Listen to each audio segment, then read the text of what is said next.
All right, ladies and gentlemen, boys and girls, children of all ages, fellow Pandemonium travelers, this is Seattle Pandemonium Shutdown, day 283 by my count. Get it, buddy. Get after it. What's going on? What's going down? We've got,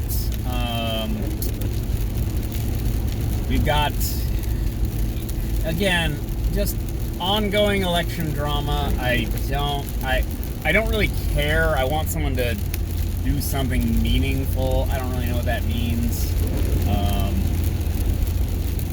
Before I get on board with whatever crazy... the divergent realities are becoming really difficult to navigate because they're just sometimes wildly different, and wildly not just like, oh, you've reached a different conclusion, sir. Here's this piece of information that will disprove your claim. It's just wildly disparate claims and moral judgments as a result. So, like, for example, this is like, this is a politically motivating issue, apparently.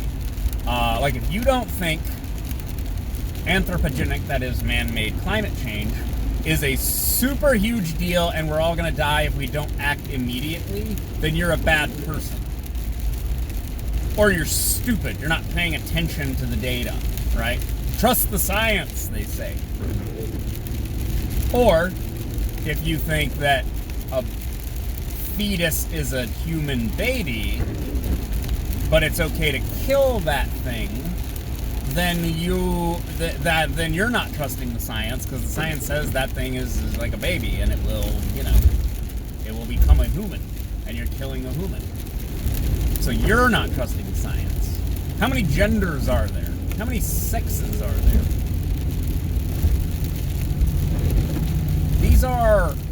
These are questions of what is basically considered a moral and ethical certainty and or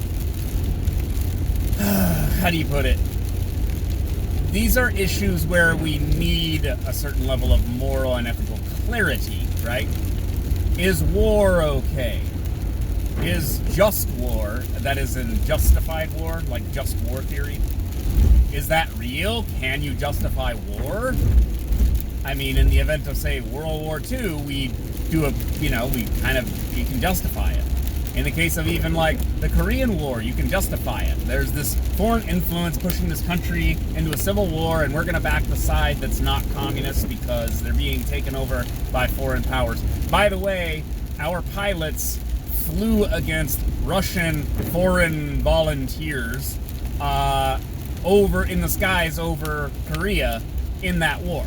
The Russians committed pilots to that conflict in order to help gain air superiority, and then we sent people like Chuck Yeager, and we fought them off, and now there's a South Korea and a North Korea. Without that effort, there would only be one Korea, and it would be the DPRK, Democratic People's Republic of Korea, and it would be a dystopian nightmare.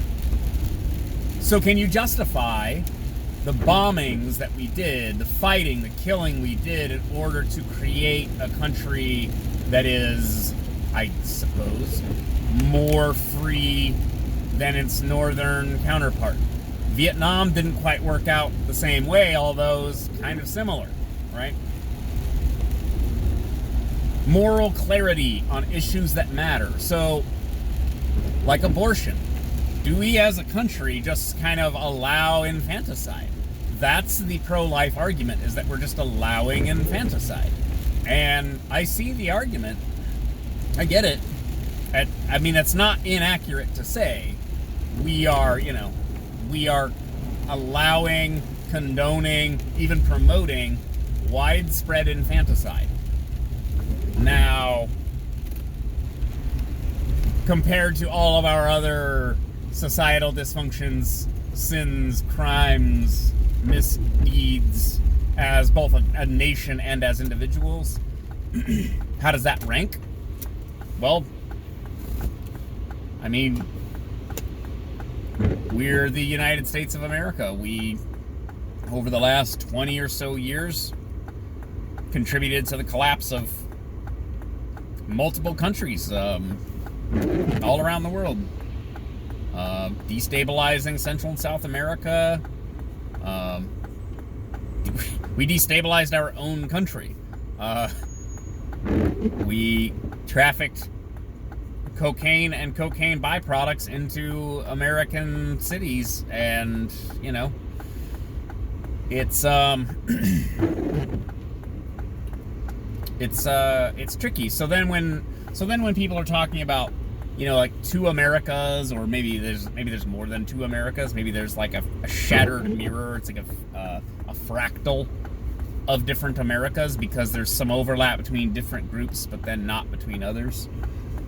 Like, is it a moral precept that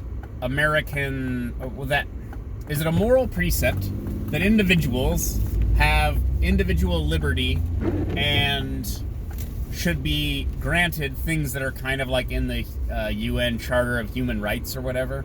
You know, freedom of expression, freedom of religion, etc.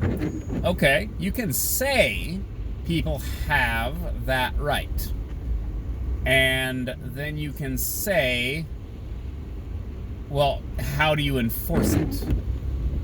And this is where you get like the neoliberal, neocon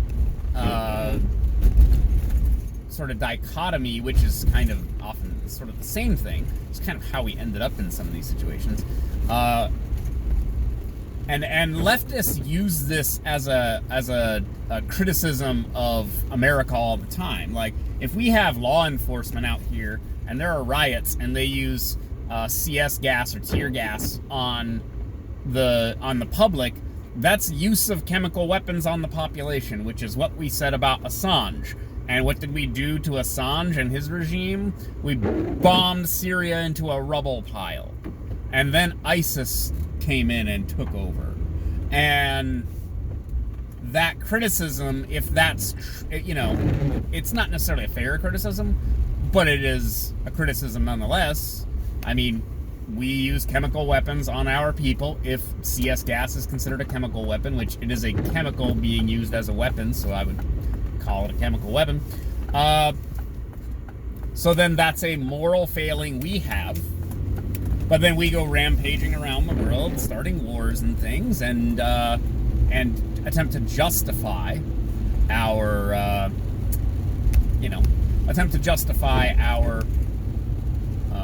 actions on a moral basis. If we were just saying, like, yeah, we're going in for the oil, well, that would be one thing. But that's not what we're doing. We say, oh no, look at how terrible these leaders are. I understand. I have like conservative listeners and followers, and I have like some liberal listeners and followers, but like, this is the dichotomy. This is why nothing makes sense, is because it's like, America's a horrible, terrible, racist place that is unfair to all the non-white people, but non-white people should just come here in droves, even though we're gonna mistreat you and abuse you, etc., etc. It's a green arrow. You have the left. Go.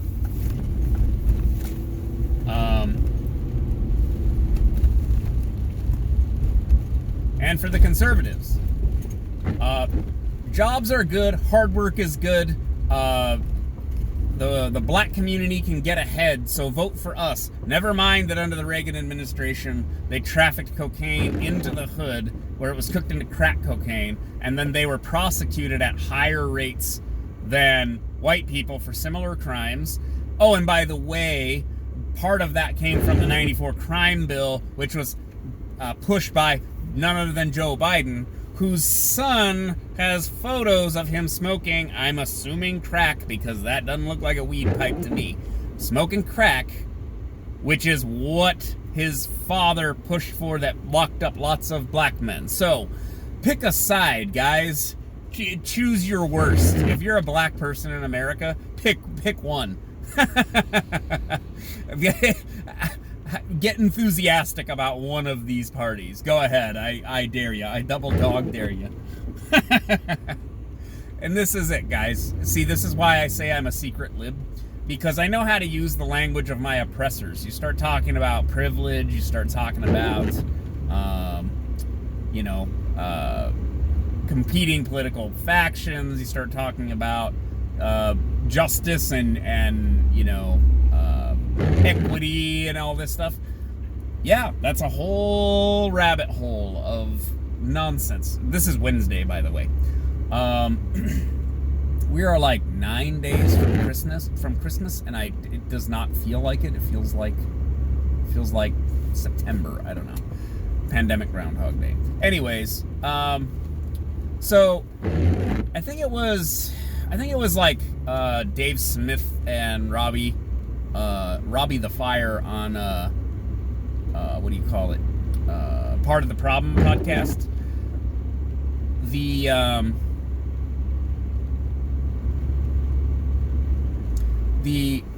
talk to the left from the left and the right from the right. So you're talking to the right about things like, I don't know, legalizing marijuana. Then you talk to them about individual autonomy, individual rights, and individual responsibility, right? Now, if you're talking about marijuana legalization from the left, you talk about authoritarian policies. You talk about the racism of the justice system targeting, non-white people for possession at higher rate of marijuana at higher rates than, say, white people. So this is why this is bad. So then you talk to the left from the left, talk to them in their language, and you talk to the right in their language about issues, right? So, like, this is one of the things about the Second Amendment.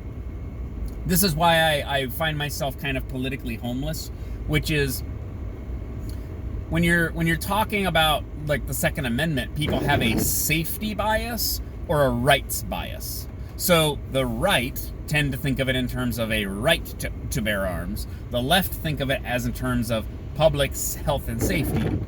But so if you reframe it as not an issue of safety, but as civil liberties, which is what it is. The Second Amendment is a civil right, much like freedom of speech. That's why it's the second one. Well, then you're framing it as, I don't want the government to take away my rights, which fits with the leftist, or call it liberal, mindset, right? I know there's a difference. Shut up.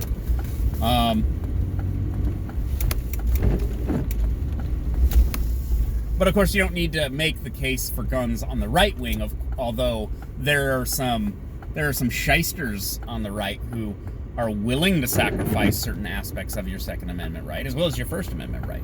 Depends on what you're talking about. They have an agenda, and they would be like, oh no, you can ban bump stocks. Actually, technically you can't.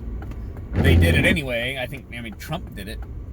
Technically you can't. It's just an accessory for a weapon, and Congress shall make no law. Although we already have the National Firearms Act, which is an infringement on our rights. And then, of course, you realize when you have a city like Seattle that's a stupid place, they actually have passed hate speech legislation where there's a branch of our police department that enforces hate speech. Like, if somebody says something that is considered hate speech to you, you can report them for that. While at the same time, this is all leftist garbage, by the way. But at the same time, we need to defund the police. But we want you to enforce hate speech, codes. But we're going to defund you. Pick one, guys. So this is why there's this insane nonsense. Like, this is why nothing makes any sense, okay? You got right-wingers promoting war, but also being against abortion. You got left-wingers promoting war, but being so-called against oppression. Being for gun confiscation and speech codes, but supposedly being all about, individual liberties, which is what they were ostensibly about back, in the 60s when they were getting their asses kicked by the police and getting shot at Kent State. Like, nothing makes any sense. Like, there are no sides. There is no moral or ethical clarity from almost damn near anyone. I'm not even that good at it. If you want to get to, some like C.S. Lewis level, like moral, ethical clarity about issues that matter, You're not getting that from CNN. You're not getting that from Fox. You're getting tribalistic. You're getting hits right to the veins of tribalistic moral, virtue signaling and claims of moral superiority. But that's not what I'm seeing. I'm not seeing that. Look at what happened in the last 4 years. You had deranged conspiracy theories about Trump-Russian collusion and Trump is a Manchurian candidate and Putin puppet and all this garbage that is not provably true. I know a bunch of people believe that it's true. It was not proven when it mattered, so I don't care you believe in a conspiracy theory. Okay? Bring me the receipts. I've asked people for these receipts. They have nothing. They have an assertion, and that's it. And now you have, call it right-wingers or MAGAs, there is a distinction, engaging in wild speculation about the nature of the outcome of this election. Oh, there's a court case is going to do a thing, and they're going to throw out these ballots, and these voting machines are hacked, and this person has testimony that's going to, overturn these votes. Okay, guys, let's do it. Let's get it going. Show it to me. There's just wild speculation going on, and it's the same thing because you're grasping at straws in order to get your way. And I mean, again, show me the receipts, show me proof of election shenanigans that results in discounting entire states. And by the way, which would be, again, leftists, this would be disenfranchising possibly hundreds of thousands, if not millions of votes, depending on what the criteria is. And that's really not good, even if it is quote-unquote provable or the right thing to do. Because it would be the right thing to do if you've proven, if they had proved that Trump was put in office by a foreign power, the right thing to do would be to remove him. That would cause all kinds of chaos, but it would be logically, legally, call it ethically, the right thing to do. So we find ourselves in a sort of moral and ethical conundrum, an ethical moral quagmire, where some people are right about some things and some people are right about other things, but it's politically divided, and then we will fight against each other forever, I guess. And this is the epistemological nightmare that I live in on a daily basis, and it's why I make people mad. Because I won't just join a team and repeat what you're saying. I need to see something if I'm gonna jump in and go all on board with an agenda or a position. Anyways, enough complaining about my own struggles. They're so intense, man. So many struggles, man. It's just so hard out here for a pimp, All right, I'll talk to you guys later. Happy Wednesday.